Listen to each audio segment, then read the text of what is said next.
Is Mahadev around? Oh boy, I apologize. So let's see, we give him maybe a few minutes to do himself. Here comes Adi to save. Well, I'll make another announcement since we're here. As you know, every good blockchain or DeFi comes with a good party and reception. So we had a great reception yesterday in the evening called EchoX, where we had 100 out of 180 people. Okay, get him. Okay, perfect. We get 100 out of the 180 people. Economy and freelancing with the power of DeFi and DAO smart contracts. By the way, for those that do not know, DAO, Dynamic Autonomous Organization, in which the rules by which people participate in that organization are driven by smart contract technology. So please, all yours. Thank you very much. Thank you for inviting me here. And this is Mahadev Vasireddy, and I'm representing Freela here. So how this idea ended up starting was after me noticing that there is a huge pay gap between the same kind of work that happens in a developed country and in developing country is just too different. Let's assume, like for now, let's say I'm a software designer. What happens here is when I do the same work in USA or something, I get paid for $100 per hour, and the same work that my friends are doing in India, probably even more capable than me, are getting paid like 10 to 20 bucks per hour. So, and for the last couple of decades, there were many consultancy models that have taken advantage of this by taking the work from a developed country by taking 20 to 30% of the transaction. And then they hire some consultancy in country like India. And then this new consultancy takes another 20, 30% now. And finally, the user is still getting the same 20, 30% of the entire transaction is done. And the whole work is being done by him. So now I was thinking, okay, what's the next step? Okay, now that consultancy is started, then what's the next step? That's when, for the last decade or so, the freelancing platforms have started doing well, like be it Upwork, Fiverr, and all other centralized freelancing platforms. Oh, it's great. So what's the issue with that then? They're still charging the transaction 25% to 30% on every single transaction between the employer and employee. So then I was thinking of, why can't we use the new technologies that blockchain has given us and do something that's, beneficial to the community and as a, social reason. And then I ended up with this idea called Freela. How this works is basically, these are the existing centralized solutions with the problems I just mentioned. And there are, and then comes the decentralized platforms that already exist. And these are some of them, they have probably taken advantage of 2017, the crypto bubble. They have unable to cross like 25 freelancers in an entire year of operations. That's almost like, if you really put it in a perspective, it is a major failure after the kind of funds they have raised and they have done in the ICOs. So I've tried to think about why did they fail? And then I went deeper into these projects that I've tried doing freelancing on blockchain, and then noticed that they really never addressed any of the issues that are actually in that specific field. So now what are the real issues we have addressed is basically going to be, let me go over market dynamics. So why freelancing now is basically, even a person who's driving an Uber, if you go ask him why you're driving an Uber, he's going to tell you that I like to work in my hours. I like to be my own boss. So these days, everybody likes to have their own working schedules and comfort zones. And also the COVID-19 last year has showed most of the employees how it would feel like working from home or like, having their time. And now they really want to have it that way rather than go to a menial, 9 to 5 jobs. And how are we able to do it? We are able to do it by using different, payment integrations and the new blockchains that are doing, the no-cost transactions rather than, paying a lot of money for each transaction, which kills the perspective of being a freelancing platform, because it's not free if you're paying $10, $20 per each transaction. So that is why the new chains are going to be really useful. And how the finance layer of this application is going to be used is going to be depending on the DAO and the liquidity pools that this has for it. And now let's go to the model, how it works. It's basically going to be 3 different users. One of that is going to be an employer. The other is going to be the freelancer who's doing the job. And now there comes an arbitrator or a mediator, if you may call it. And how this works is there is going to be a Freela DAO, which has the smart contracts and DAO, everything in place. When an employer, let's say he wants to have some logo designed, he's going to put a logo task on the DAO saying that this is the task that I want it to be done. And there are going to be different freelancers of different tiers. The tier system is an entirely different algorithm, how freelancers are going to be judged. And once the employer is okay with the bid that the freelancer has given, what he says is he basically accepts the transaction, and then the funds are transferred into the smart contract. And now there are like 3 possible scenarios from here.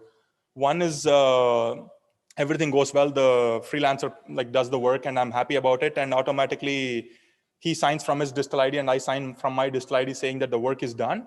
And once that is done, the funds are transferred to the guy that's supposed to be paid. But now there is second and third case scenarios where either I try to cheat the employee or the employee tries to rob the money from an employer. So in both these cases, what happens is the other calls for an arbitration, which is also called a mediation. How this works is he's a professional in that specific field. For example, earlier we were talking about some designing a logo stuff. So now a professional designer is brought into this, into the system, where he checks what were the requirements that the employer had, and what was the final product that employee has submitted. And now he takes an educated call saying that if the work is actually done or not after mediating between both of them. So once he says that the work is done, automatically this DAO sends a signature, which is going to be the second out of third signature into the smart contract, executing the contract, and now then the freelancer is paid. And in the same way, if he feels like, the work is not done and the freelancer is trying to cheat, automatically the funds are transferred back into the employer's wallet, which makes sure that employer and employee at all times know that their funds or their work is safe as long as they're being true to the system. And now comes how this reputation tiers work. There is a lot of issue with the star system in the freelancing platforms that already exist. That is the reason actually a lot of companies prefer to pay 30% rather than use a freelancing platform. So how we are addressing that is we are going to have 4 different factors that will actually make your rating on a platform. And 4 of them are actually from real life for a DAO. If you think about it, we are going to do mentally, we actually do the same thing in real life as well. For example, the first 25 points are from identity verification in real life utility. For example, who you are, what was your degree, let's say designer stuff, what is your capabilities and all that, what certifications do you have in that specific field, and so on. And also we are going to have partnerships with different companies to have AI based tests for them to take, and if they do well, they're going to have more rating on it. And arbitrator involvement is, would you be working with a guy who's always sitting in the court and having disputes with people, or would you try to work with a person who's being clean to the society? Of course, the second one. The same thing, as long as people are not getting too much involved in the arbitrators mess and all that, they're going to have a lot more comfortable rating in the second segment. And the job rating is also another. We are going to use this weighted average system. For example, people in this auditorium, let's say, are some of the best people in the industry. So if you judge this, for example, Freela project to be a 5-tier project, and some random guy on street tells that, no, this is just an 1-tier project, in real world, it's not going to be equally, affecting me. But on tech platforms and all, when you give me a 5-star and he gives me 1 star, automatically my rating goes down to 3 or 3.5. So what happens in this case is your tier actually is multiplied to the rating that you give. So basically, once you're in a higher tier, the ratings you give to employers or employees, on the other hand, makes it so that they're valued a lot more than the regular ratings. That makes sure that the ratings are more accurate than the regular thing. And coming to the economy of it, like in any economy, when people are helping with the supply demand curve of a currency, for example, let's take US dollar. If somebody is basically providing some work or service for a US dollar and taking the US, like earning it in a rightful way and putting it behind them with the cutting it off from the supply, is indirectly helping the economy if you think about it, because he's affecting both supply and demand of the currency. The same way on Freela platform. So when people stake their tokens on their accounts, what happens is automatically they are helping the supply demand curve of the platform. So in turn, the platform is actually helping them by giving them more reputation on the platform, saying that because you're helping me out, I'm helping you out to do better projects and find better freelancers at the same time compared to the people who are not doing it directly. And the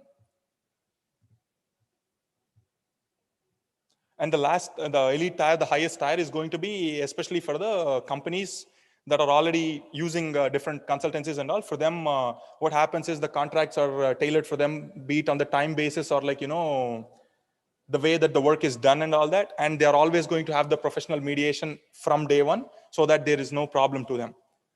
And of course, they're going to have the access to the top talent.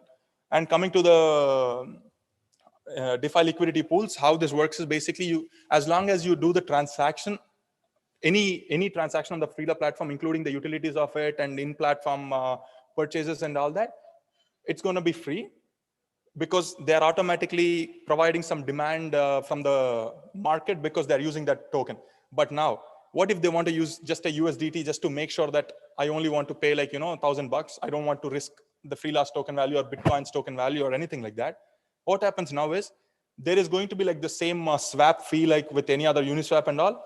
There is going to be a small fee from that transaction that is automatically being used to burn the Freela token from the market. So in simple words, as long as people are using the Freela platform, there is no way that you can get around by not providing value to the token. And last but not least, let me also introduce myself here. I've pursued computer science at Penn State and currently working as a relations manager at VVIT. It's rated as one of the top 25 most innovative colleges in India last year by Government of India. And we are the third biggest college in the entire state of Andhra Pradesh.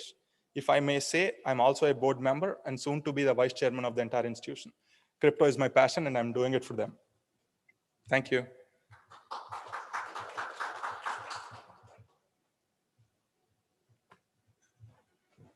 Thanks Agora Group and Gaurav for inviting me here. Thank you.